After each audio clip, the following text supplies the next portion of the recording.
There have been multiple reports coming out of Germany about groping, of Muslim men groping German women, other sexual assaults, and it's been really disturbing. And some German officials, I'm not making this up, or public service ads, are showing German women how to look down so that they're not looking directly into the eyes of Muslim men. I'm not making this up, okay? And here are the words of a Muslim advocate who is explaining why it's Germany's fault, okay? It's Germany's fault that these things are happening. Listen to these words. The group claimed the government should ban the consumption of alcohol because it leads to traffic accidents, violence, and rapes, and is extremely damaging to health. But for the capitalist societies, this is too much to expect.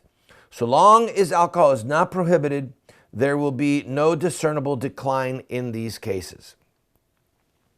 So what they're saying is that Muslim men with access to alcohol are going to drink alcohol and commit acts of violence and rape against innocent women. That's what they're saying. So they're threatening the German government, ban alcohol or expect more of this. But it gets worse. Listen to this. Listen to the word picture that's painted here. Some women should think about whether it is wise to lightly dressed and drunk to go between hordes of drunken men. In general, the woman wearing, due to their nature, have a responsibility when it goes out of the house. You cannot throw a naked antelope from a lion and expect that the lion stirs nothing. This is obviously very poorly translated. It is amazing that it is taught in biology class so much about the mating and sexual behavior of living things, but these rules are completely ignored in everyday life. And because many non-Muslims constantly emphasize that we live in a Christian country, we call on you in this country that women should dress Christian. Mary, mother of Jesus, lived out as a Christian woman has to dress. So it would be highly recommended for some women to take Mary as a role model and not Lady Gaga. Obviously, if you've seen any icons or statues of the Virgin Mary, you see her fully clothed and usually with a head covering.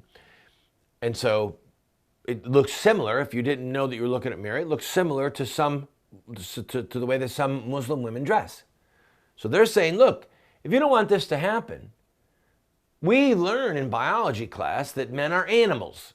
And if you throw a naked antelope in front of lions, you can expect the lions to pounce. That's what they're saying. And if you don't want us to pounce, then change the way you dress. Dress like Mary. Don't dress like modern German women. Because if you do, it's your fault. You should have learned in biology what was going on. You can't expect nothing to happen. You shouldn't put a naked antelope in front of lions and expect nothing to happen. What's wrong with you? Now, obviously, this was on a Facebook page. It had about 20,000 followers. Ultimately, the post was taken down. But the simple fact of the matter is that there are hundreds of thousands of legal Muslim immigrants, many from Syria, almost all of them Muslim.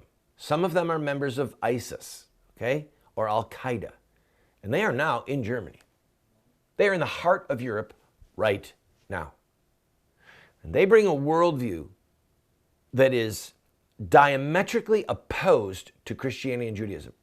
Now, we have lost a great deal of our support base, our benefactors, the people who support this program and other ministries that we have. We've lost many of them because I have done so much research on Islam and have shared what Islam is and what Islam desires, what Islam wants. People are afraid. People are offended. They say they worship the same God that we do. Well, I'm going to leave that out. Maybe they do, maybe they don't. I mean, they say they do. Muhammad said he was worshiping the God of Abraham, so that would be the God of the Old Testament. That would be the God of the New Testament. The problem is Muhammad said that God gave him a list of instructions. So the issue is not what God they worship. The issue is, what do they believe that God has told them to do? And what they believe that God has told them to do is to obliterate and to enslave and to eliminate Christianity. And they believe that Jesus will come again. He will break the cross. He will kill the pig. And he will mandate that Jesus will come again and mandate that his followers follow Islam. That's what they believe. Do you believe that? Do you want them influencing public policy about pork? About dressing like a Muslim woman? Or Mary at the time of Christ? Is that what you want? You want the complete abolition of all alcohol? You want the prohibition of drinking wine, serving pork? Did you know under Muslim law it's against the law to display a crucifix or to ring church bells? Yeah, it's against the law. So churches in Muslim countries are not even allowed to have a crucifix on the outside of their building. They're not allowed to ring church bells because church bells declare the resurrection of Jesus Christ from the dead. That's the liturgical meaning behind church bells. And Muslims deny the resurrection of Jesus. So if you want to see what Islam looks like when it lives alongside of Christianity, go to Ephesus. Okay, you ever heard of the book of Ephesians? Go to Galatia, the region of Turkey. Go to Constantinople, that used to be the jewel of the East, the heart and soul of Byzantium Christianity. If you want to see what Islam looks like alongside of Christianity, you can go. And oh my goodness, Christianity has been obliterated. You can see the ruins of St. John the Apostle's grave. You can see the ruins of St. Luke's grave, the gospel writer, Luke. You can see where their churches stood, and now they're rubble. Their graves are desecrated because Islam insists upon eliminating Christianity. So what used to be the cradle of Christianity, were the very streets where Paul the Apostle walked and where Christianity thrived, it's gone, people. It's gone. That's Islam.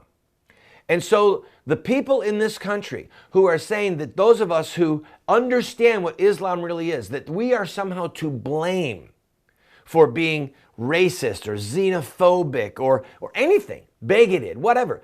They're the fools. They are literally, in the biblical term of the word, they're fools because they don't know what they're talking about. They haven't read history. They couldn't pick Galatia out on a map to save their lives. They literally couldn't to save their lives. So they can't be trusted. I got to go. I'll be right back.